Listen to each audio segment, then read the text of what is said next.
کنکریوں کا تسبیح پڑھنا۔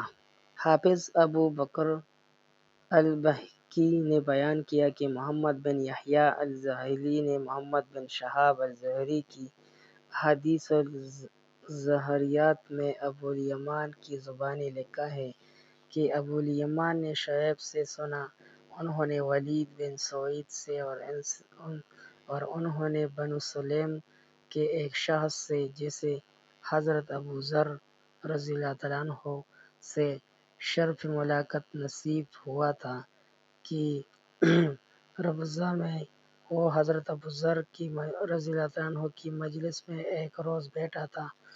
حضرت عثمان رضی اللہ تعالیٰ عنہ کا ذکر چڑھ گیا۔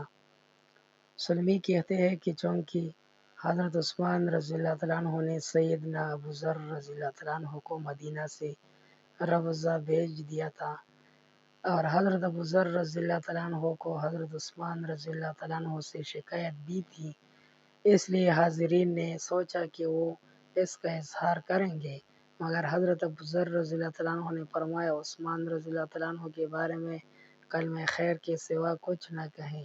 میں گواہی دیتا ہوں کہ میں نے ایسا منظر دیکھا تھا جسے میں مرتے دم تک فراموش نہیں کر سکتا۔ میں حضور اکرم صلی اللہ علیہ وسلم کے دور سعید میں اس جستجو میں رہا کرتا تھا کہ آپ صلی اللہ علیہ وسلم سے تنہائی میں ملاقات کیا کروں اور سوالات پوچھ کروں۔ میں نے ایک روز گرمیوں کے موسم میں حضور صلی اللہ علیہ وسلم کے متعلق دوپہر کے وقت خادم سے پوچھا تو اس نے بتایا کہ آپ فلاں مقام پر تشریف لے گئے ہیں۔ میں وہاں پہنچا تو دیکھا کہ نبی پاک صلی اللہ علیہ وسلم تنہا بیٹھے تھے۔ مجھے خیال گزرا کہ آپ صلی اللہ علیہ وسلم پر وحی نازل ہو رہی ہے، مگر میں نے سلام کیا تو آپ صلی اللہ علیہ وسلم نے جواب دیا اور مجھ سے پوچھا تمہیں کون سی چیز یہاں لے آئے ہیں؟ میں نے عرض کیا صرف اللہ اور اس کے رسول صلی اللہ علیہ وسلم کی محبت۔ آپ صلی اللہ علیہ وسلم نے مجھے بیٹھنے کا حکم دیا تو میں آپ صلی اللہ علیہ وسلم کے پہلو میں بیٹھ گیا۔ میں خاموشی سے بیٹھ رہا، نہ میں نے کوئی سوال پوچھا نہ آپ صلی اللہ علیہ وسلم نے مجھ سے کچھ فرمایا۔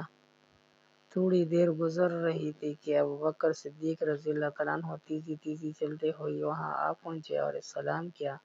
آپ صلی اللہ علیہ وسلم نے سلام کا جواب دینے کے بعد ان سے بھی وہی سوال پوچھا جو مجھے پوچھا تھا کہ کس عرض سے آئے ہو؟ انہوں نے بھی میرے طرح یہی جواب دیا کہ اللہ اور اس کے رسول صلی اللہ علیہ وسلم کی محبت کھینچ لائی ہے۔ آپ صلی اللہ علیہ وسلم نے انہیں بیٹھنے کا ارشاد فرمایا۔ وہ آپ صلی اللہ علیہ وسلم کے سامنے ایک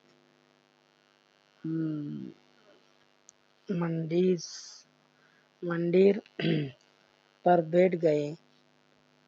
آپ صلی اللہ علیہ وسلم نے انہیں اشارہ فرمایا کہ وہ میرے ساتھ بیٹھ جائیں، چنانچہ وہ میرے دائیں جانب بیٹھ گئے۔ پھر تھوڑی دیر بعد عمر رضی اللہ تعالیٰ عنہ اور عثمان رضی اللہ تعالیٰ عنہ بھی آ گئے اور ان سے بھی وہی سوال جواب ہوئی جس کا ذکر پہلے ہو چکا ہے۔ اس کے بعد نبی پاک صلی اللہ علیہ وسلم نے کوئی کلمہ کہا جس کی مجھے سمجھ نہ آئی۔ پھر آپ صلی اللہ علیہ وسلم نے فرمایا وہ تھوڑی ہی رہ جائے گی۔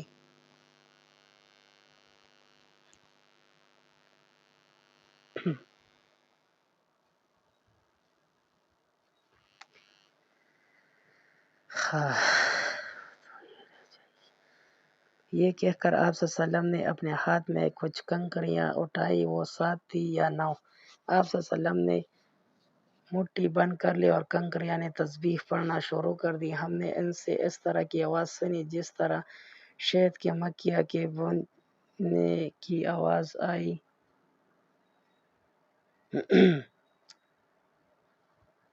میں نے نبی پاک صلی اللہ علیہ وسلم کے بالکل ساتھ بیٹھا تھا، مگر آپ صلی اللہ علیہ وسلم نے مجھے چھوڑ کر وہ کنکریاں ابو بکر رضی اللہ تعالیٰ عنہ کو دے دی۔ کنکریاں نے حضرت ابو بکر رضی اللہ تعالیٰ عنہ کی مٹھی میں بھی ویسی ہی تسبیح پڑھی جیسے حضور اقدس صلی اللہ علیہ وسلم کے ہاتھ میں پڑ چکی تھی۔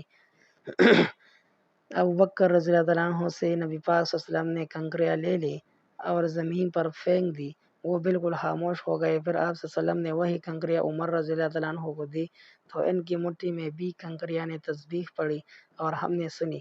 پھر ان سے کنکریاں لے کر دوبارہ زمین پر پھینک دیا، وہ چپ ہو گئی۔